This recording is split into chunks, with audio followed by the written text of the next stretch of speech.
This is Focus, the video news magazine of Toledo Technology Academy, with your host, Mya Nair. TTA supports a project-based curriculum, and at this time every year, the History Department gets students involved in a major way in the National History Day competition. It involves in-depth research, and students must create theme-related projects. Focus reporter Cordelia Van der Veer explores this year's theme in Debate and Diplomacy.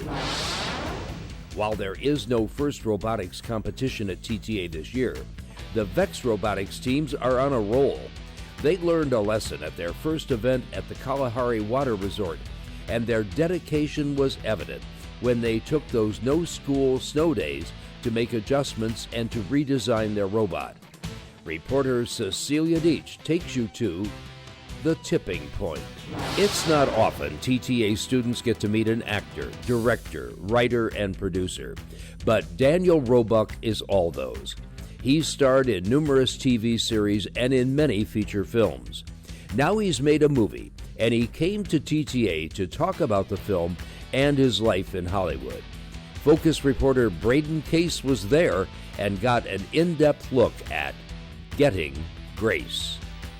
Now, from the campus of Toledo Technology Academy in Toledo, Ohio, here's your host, Mya Nair. Welcome to Focus, and 3 all-new stories for this third edition of the 2021-2022 school year. It's that time of the year again when TTA history students participate in National History Day. Unfortunately, this year, as in the previous 2, the competition is virtual. But both Mrs. Asmus and Mr. Brandt's students have created a variety of interesting and unique projects for this year's competition. Focus reporter Cordelia Van der Veer, a veteran of the competition, discovered this year's theme is Debate and Diplomacy. Every year, TTA history students compete in the National History Day competition. Because our curriculum is project-oriented, this is the perfect vehicle for students to take a deep dive into history. This year's theme is Debate and Diplomacy in History, Successes, Failures, and Consequences, and it has sparked all kinds of different subjects and presentations. The project is a requirement for all history students in grades 7 through 10, in both Mr. Brandt's and Mrs. Asmus's classes. They carefully choose their topic based on the theme, preferably something that is meaningful to them, then begin the research process, both secondary and or primary sources. We do NHD with our students, not only so that they're learning the historical content, but learning soft skills like how to do a large project, how to chunk it, how to not procrastinate, those lifelong skills that they're learning. This is a contest, and before COVID, students went in person to the regional level at Bowling Green State University. But for the last 2 years, and now again this year, it's all virtual, and that takes some of the panache out of the competition. The lack of an in-person competition has really created the absence of the camaraderie that you feel with students from other schools, even students from your own school. You feel more like a pack when you go somewhere outside of your building and you get to see students from other schools. There's that sense of competition versus the sterilization of a virtual competition that we've experienced the last couple of years. There are 3 levels of competition: regional, state, and national. TTA students are encouraged to sign up and go to regionals. For non-honor students, it's extra credit if they do. The students choose one of 5 different options, and the reasons they choose a particular category run the gamut. The choices are create a website, a documentary, or an exhibit, write a paper, or perhaps the most challenging, create a theatrical style performance. Normally, we get a variety of different types of projects. Students can choose to do an exhibit, a documentary, a paper. What we don't normally get are the performances. I did my case on the Supreme Court case, Brown v. Board of Education, and it had a big effect on the African-American population of America. So I partnered up with 2 of my buddies, Devin Szynski and Samuel Reithmiller, and we created a group documentary for the NHD competition, where we went ahead and we did a project over the anthracite coal strike of 1902. For my project, I did a group website, and it was about the Black Panther political party, which was an activist group in the 60s towards black civil rights. On a personal note, I can speak from experience, having participated every year I was eligible, and went all the way to nationals, twice. It's an excellent opportunity not just for students to get involved in history, but to experience academic competition. I'm Cordelia Van der Veer, with my friend, reporting for Focus. Our VEX Robotics teams consist of 8 TTA sophomores and 1 senior who designed and built a robot to compete against other teams in the region. They got off to a rocky start, but when the rest of us were enjoying those consecutive snow days with no school, they buckled down and worked together at home to be the comeback kids, in typical TTA fashion. Focus reporter Cecilia Dietsch ventured onto their playing field in the tipping point. This year, the first robotics team at TTA was canceled, again. But the VEX teams were a go. They had a new game for 2021-2022, and they were excited to compete.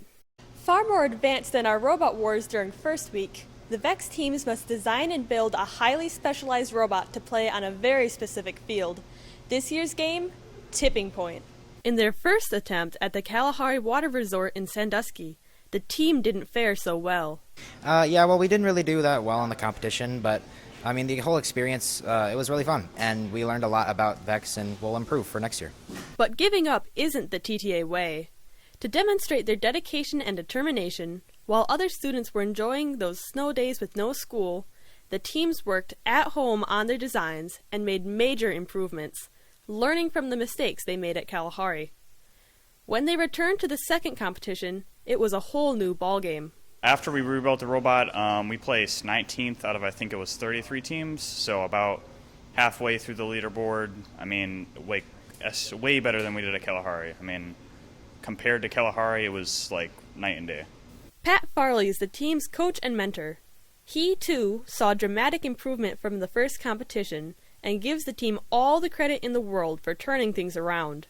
At Kalahari, there were 130 teams, and they were from all over the country. It was some of the best competition in the country. The winner of the tournament qualifies for Worlds, and they did not perform as well as they thought. It was a very high level of competition, and it wasn't until they arrived that they really understood what they had to do to be successful. So we came back on that Monday, and they had already kind of put a plan together on their own, and Tuesday came around, and I said, hey guys, it looks like we're going to have 3 snow days. So they took all the parts home, came back with a totally different robot the following Monday, and it looked like something that could compete at Kalahari.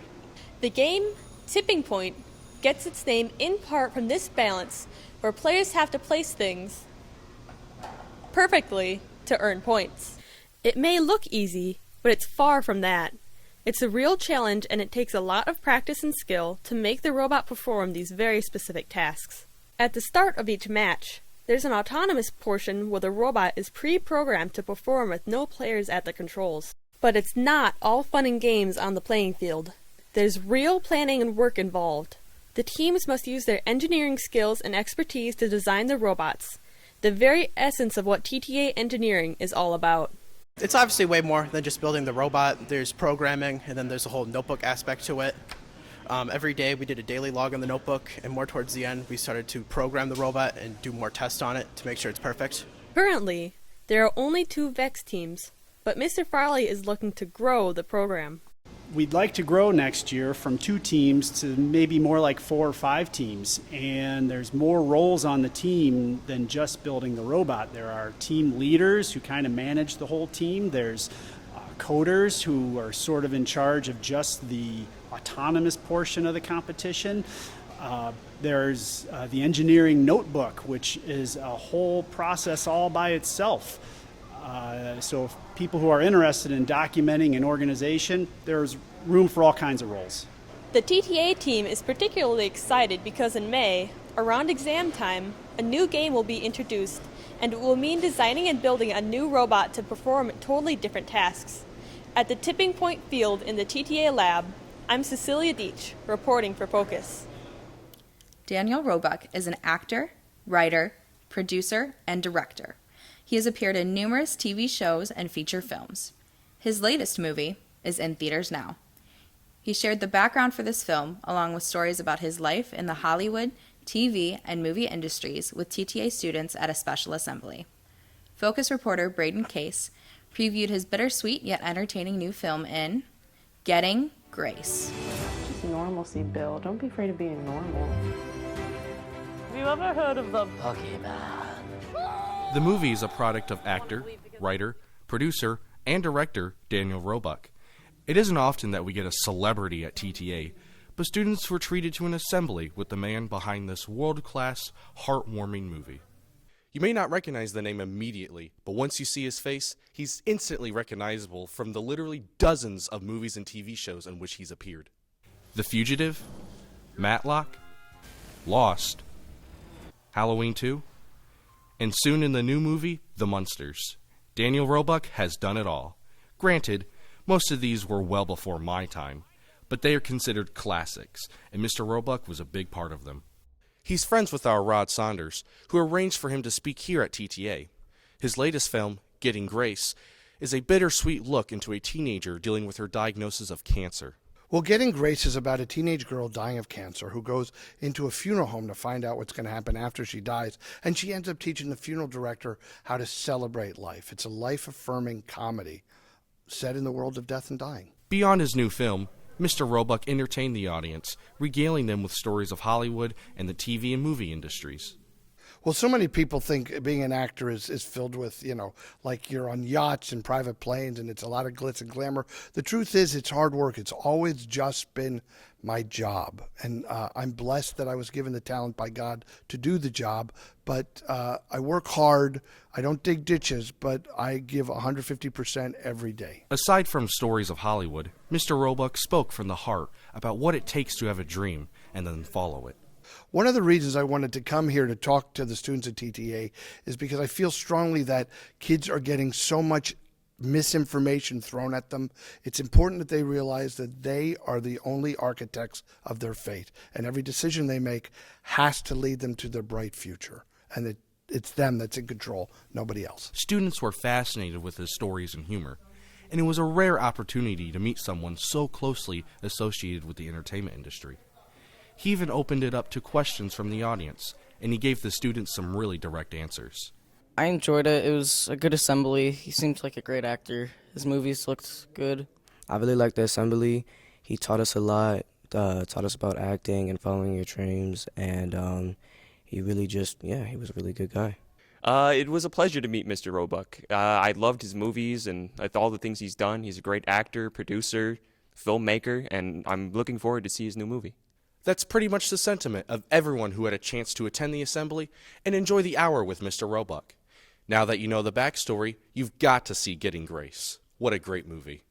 Reporting for Focus, I'm Braden Case. And others never will.